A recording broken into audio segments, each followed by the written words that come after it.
Yeah, look at some of the summer signings there. It was one of the most expensive and exciting windows of all time, but we're 11 Premier League games in. Marc, who, if anyone, has truly lived up to their expectations? Because they're pretty big expectations with the kind of money involved. Well, like we say, £3 billion spent, and every single football fan is crying out for their club. Sign some players, spend some money, bring in some new faces. We're desperate to see it. And clubs sometimes are reluctant to go into the window, go into Europe to sign players that don't fit the bill. Because if you get it wrong, it can be an expensive mistake. And that's where clubs don't want to be, looking back and regretting potential transfer targets that they brought into the club for big money, because it can completely affect the way things happen moving forward. It can affect the dynamic of the team, their league position and the pressure on the manager. So try and get the recruitment right. The other thing to point out, Joe, is when do you judge a new signing? Is it after 11 Premier League games, or do you need to give them 12 months, 18 months? And a lot of sporting directors and managers will say, look, we want the players to get off to the most fantastic start, but it's not always possible. Here is the first 8 of the biggest signings this summer in the Premier League. I know you can see a lot of Liverpool, Manchester United, the big clubs that have made big investments in players. And straight away, how many of those do you say have made the impact that the fans, the head coaches and the sporting directors would have hoped for? Yeah, because I'm constantly hearing about these 3 Liverpool players in particular. We're hearing about this Isak, Ekitike conundrum. We're hearing about Wirtz and that price tag and whether or not he's going to be a bit of a dud or not. That's consistently what we're hearing. You'd probably say Hugo Ekitike is the one signing that's had an impact and is working. 6 goals in all competitions. Remember, he started the season with 3 and 3 for Liverpool. Looked like the real deal. Alexander Isak, on the other hand, no Premier League goals, just the one in the League Cup. And obviously, when he turned up at Anfield, he wasn't quite fit because of what had happened over the course of the summer. Nick Voltemade, I think he's had a really good impact with his goals, but his performances need to be better. And Newcastle fans can see already the type of player he can be. There's a connection there. So you'd say that his impact has been good. The same with Mbeumo, 5 goals in the Premier League with 1 assist. Benjamin Sesko not quite hit the ground running. Gyökeres, again, are you judging him on goals, or are you judging him on what he does to pull defenders around, to work the channels, to be a physical presence? So you look at these straight away and you think, there's a few that are working, there's a few that are not working. And again, this is the next 8 out of the top 16 biggest spends in the Premier League. And again, you look at these players and you're thinking, some of them are working, some of them are not, and some of them you probably need to give a little bit more time before you make a judgment. But again, this is big money. You know, 60, 50 million pounds. An average player this summer was going to cost you at least 50 million pounds. You know, that was where the market was. And if you wanted a top player, you were going to have to spend over 100. It turns out that actually spending over 100 didn't guarantee that you were going to get a top player that was ready to operate straight away. I think maybe João Pedro has had a really good impact. 7 goals and assists in the Premier League for Chelsea this season. So I think that would suggest he's been a good signing at this stage. Anthony Elanga hasn't hit the ground running. We know that Johan Wissa is injured as well, which is a little bit of a problem. The same with Noni Madueke.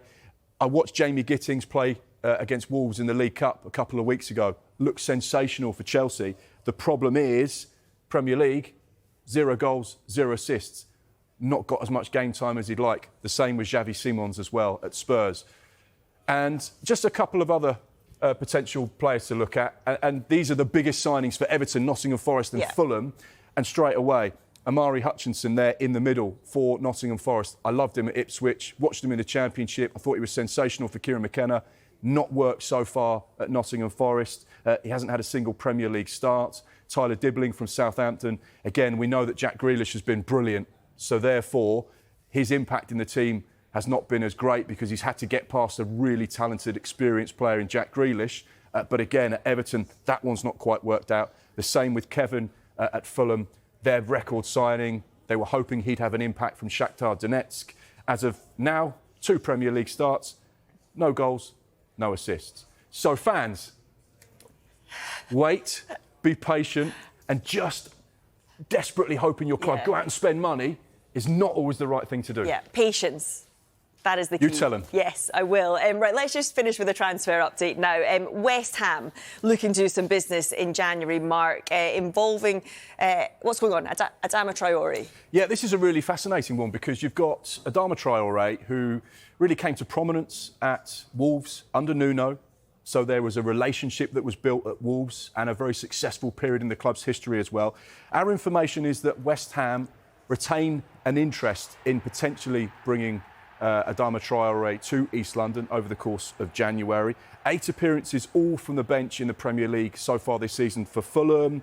He's into the last year of his Fulham contract, and we know that Nottingham Forest tried to sign him as well whilst Nuno was the head coach at Nottingham Forest. So interesting line there with regards to Adama Traore, physical presence, did an interview with him last season. I love his energy, I love the type of character he is, and we know that he can be a real threat to defences because of that pace and power he has. Yeah, and just time for a quick word on Harry Wilson. Leeds wanted him in the summer. What is the situation there with his future? Into the last year of his current contract. Marco Silva has said very publicly we'd like him to stay, we'd like him to sign a new deal and stay and extend his time at Fulham. There are a number of Premier League clubs that are actually interested in Harry Wilson because really talented player, offers so much, got so much ability, and again, free transfer. When you look at all the money that's being spent, that could be a really good piece of investment as well. We know that Fulham are also in the market in January for a central midfielder, but finance, as always, is going to be key. Absolutely. Mark, always a pleasure. Are you back a little later for more 4 transfer o'clock shows? with Alan Pardew. Brilliant. Yeah, 2 more transfers and more. As you can see, our reporter Mark McAdam joins me this afternoon. Mark, always good to see you. We know that a lot can change between now and January the 1st, of course, but what is happening behind the scenes right now? Bring us up to speed with the main headlines. Well, it depends what football club you're in will depend on where you're at with regards to your January transfer window plans. I know people are saying transfer show, 51 days away until the window opens. So clubs right now will be working behind the scenes on potentially what they may need to do in January. I think one of the things that's important to point out was that this summer was a record-breaking summer for Premier League sides. Over £3 billion spent. I know some people are still recovering because of the intensity of the summer. It was 3 months of full non-stop action where players were moving left, right and centre. There was a lot of intensity on the situation. There was a spotlight on some of the big deals that were done. Some of the biggest clubs in the Premier League were all active, spending in excess of £200 million each. Want to get into the Champions League, which can be worth between 70 and 80 million pounds next season. And they will be looking, do we need that one extra player? Do we need to make sure that we are absolutely watertight with regards to the squad we feel can get us over the line? The other thing that could be a big factor in January is injuries. If you've got 2 or 3 injuries to key players in key positions, you will use this window, if possible, to go and make sure you get those players to fill in those blanks, because that could be crucial as well. The other thing that could be another factor is a target that you've been looking at for some time becomes available. Luis Diaz to Liverpool. That was a summer target that a few years ago they were able to action in January because the price was right. So it will be different depending on what club you are.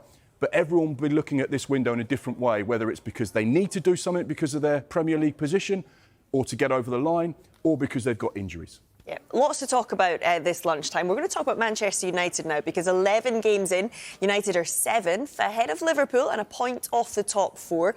But will they look to strengthen? Well, Rob Dorsett joins us from England's training camp at Tottenham's training ground now. Rob, a very good afternoon to you.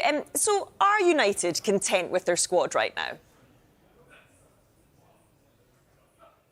Yes, I think they pretty much are content with the squad, and so is Ruben Amorim as well. Now, look, the impression I get is that Amorim would like to strengthen because, of course, you've got Benjamin Sesko, who's got an injury problem that we gave some more detail on yesterday on Sky Sports News. He's expected to be out until after the international break, several weeks, but they're monitoring him. And, of course, they're going to lose Brian Mbeumo and Amad Diallo to the African Cup of Nations in about a month's time as well. So I think Amorim would like to strengthen, but the reality is United are not looking to strengthen in January. They're pretty content, very content, in fact, with the business they did in the summer. And if anything, that they may consider 1 or 2 outgoings, depending on who comes in. And the 2 obvious candidates there are Joshua Zirkzee and Kobbie Mainoo, both of who have had very limited game time this season under Ruben Amorim. And we know that, of course, there's no desire from Manchester United to sell either of those. But if a serious offer came in, I think United would have to consider it. They are not out of the woods when it comes to PSR, but their entire focus, I think, in terms of incomings will be in the summer, when the absolute priority will be a central defensive midfield player, a number 6, if you like. And it's been made pretty clear to me that United aren't really able or planning to spend the big bucks on the sort of players they're interested there in January. They're going to keep their powder dry until the summer. And the names they're interested in are some of the stellar names that a lot of other elite clubs in the Premier League and in Europe are considering right now, with Elliot Anderson, Adam Wharton and Carlos Saliba at Brighton as well. Big money for any of those, and United aren't planning to spend big money in January, as far as I've been told. Talk to us a bit more about these outgoings, Rob, because you mentioned Kobbie Mainoo, of course, a man that would love to be involved in the setup behind you. Where do we think things are with him? And do players think about the impact a move can potentially have on their future in an England squad? Absolutely they do, and it's an extraordinary situation for Kobbie Mainoo. Don't forget, it was only last summer that he was starting a European Championship final for England in the stadium in Berlin, in the Olympic Stadium, and it was an extraordinary moment for him. He was very much part of the England first choice starting 11 under the back end of Gareth Southgate. And Southgate had looked at a lot of options, hadn't he, in that time? And so I think it's been a shock to Kobbie Mainoo that he's gone from that to really struggling for game time now with Manchester United. But the word that's always come out from Ruben Amorim's lips is that he's still very much part of his plans. He's just working with him a lot behind the scenes personally, I think, to try and get him to understand the manager's philosophy and get him integrated into the squad as he would wish. The thing I think you have to bear in mind is we know that Manchester United are not flush with cash right now. We know that they are. Every decision they make on a transfer basis has to be with PSR in mind. And of course, Kobbie Mainoo, as an academy graduate, would represent 100% profit for Manchester United, which makes him a little bit more attractive to sell. Now, it'd be wrong for me to suggest that Manchester United are trying to sell him. They're not. But if a serious offer came in for him in January or in the summer, I think it's something they would have to sit down and consider. And the same of Joshua Zirkzee. We've put a story out this morning saying that Everton are interested in the centre-forward potentially from Manchester United. Had very little game time under Ruben Amorim. And we know that Everton are interested in Ivan Toney, who I think we're going to go on to discuss in a few moments as well. So Everton very much in the market for a striker this January if they could possibly get one in. Zirkzee is one of them who is on that list. But again, from United's point of view, with Diallo and Mbeumo, and Sesko injured and the other two going to the African Cup of Nations, they don't want to leave themselves high and dry by allowing any players to leave in January that they may need for the rest of the season. So I think it's quite a complicated transfer situation for Manchester United right now, and there's a lot of moving parts. What I'm talking to you about now could well change by the time we get to January, depending on the form and injury of players elsewhere. Rob, it's Mark in the studio with Joe. Fascinating to see what happens with those particular players. We've been given some information today here at Sky Sports News with regards to Ivan Toney, and a number of Premier League sides are exploring a potential deal for him. Now, we know he's out in Saudi. We know that any potential deal would be an expensive one.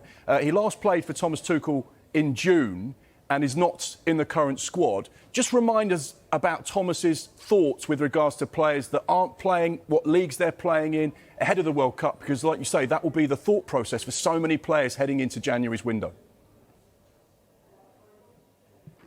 100%, and Ivan Toney is desperate to get back into this England squad and play in that World Cup in North America next summer, but at the moment he's a long way off doing so, and I think there is a sense for Ivan Toney that he's out of sight, out of mind. I think he feels that he's being forgotten about a little bit by English football fans and maybe by the England manager. Tuchel says categorically that is not the case, and he's very aware of what Ivan Toney is doing out there. But you have to remember that the kind of understudy role for Harry Kane is still up for grabs, as far as I'm aware. Ollie Watkins is the favourite for that position at the moment, but hasn't made it his own by any means. He's struggling this season with a bit of an injury, only scored one Premier League goal. Thomas Tuchel left him out of this squad, which was a surprise, saying that he's nursing an injury, and yet he played 81 minutes for Aston Villa over the weekend. When it comes to Toney, I think he's got to score goals, and if he could get a move back to the Premier League, that would only enhance his chances of getting back into Thomas Tuchel's squad and have a chance for the World Cup. And we've just got some breaking news, I suppose, for you in terms of, well, not breaking news, but it's a line that I've been working on this morning that a couple of colleagues have been working on with us as well, and it involves Miles Lewis-Skelly, who is another player not here in this England squad right now. My understanding is that Thomas Tuchel has told him that he needs to be playing more football if he's going to be a candidate for that World Cup squad next summer. And at the moment, he isn't playing enough for Arsenal, plain and simple. And we know that there are a number of Premier League clubs monitoring his situation at Arsenal right now. Arsenal have no desire to sell. You have to remember, from an Arsenal perspective, they are competing still on four fronts when it comes to trophies. Their squad is stretched a little bit at the moment because of one or two injury problems. And so Miles Lewis-Skelly will get minutes for Arsenal going forward. And he has, of course, just signed recently a new 5-year contract. But if you take all of that aside, the reality is that Miles Lewis-Skelly right now is probably Arsenal's third choice left-back behind Calafiore and Nketiah. And that is not a good place for him to be with his England prospects in mind.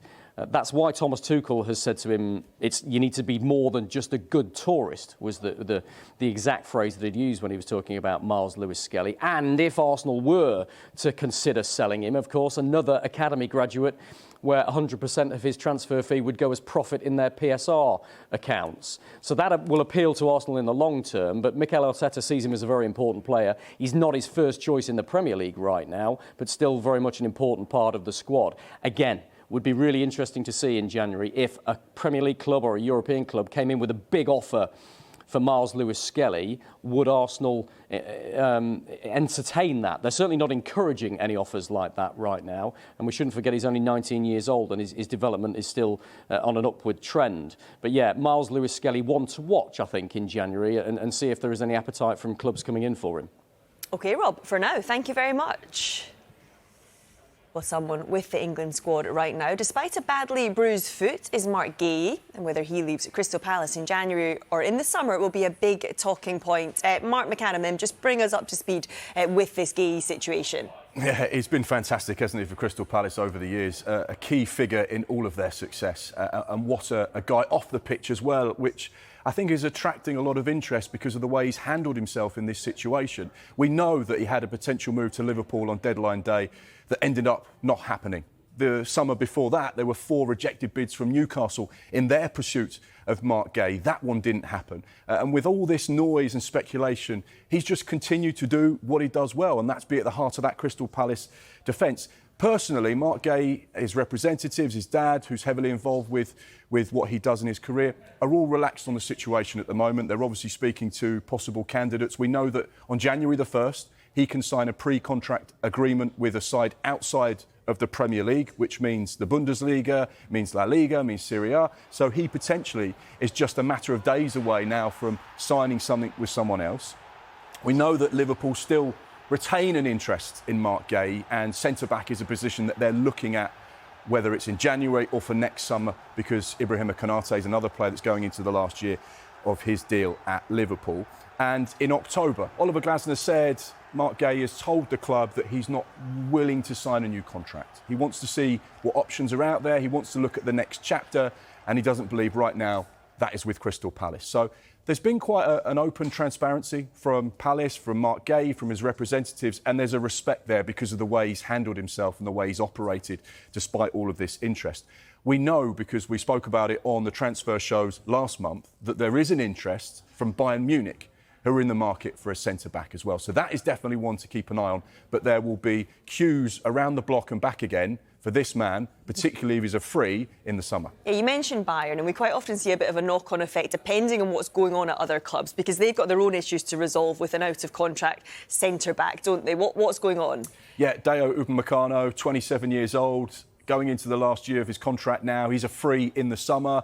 Again, hugely experienced as well. He's been at Bayern Munich, so he brings that gravitas of playing for a big club. He understands the pressures that come with that. So again, the Liverpools, the Real Madrids, those types of clubs will all be looking at a player of that quality that potentially could be available on a free transfer as well, which means if, for example, Upamecano leaves Bayern Munich, they're going to be in the market for a centre-back, which could mean this man. So, yeah, transfer dominoes with regards to centre-backs. Be interesting to see what happens. I mentioned Konate at Liverpool. He's another one that could fall into that situation as well. Yep, interesting stuff, Mark. Lots more to talk about. Do stay with us because it comes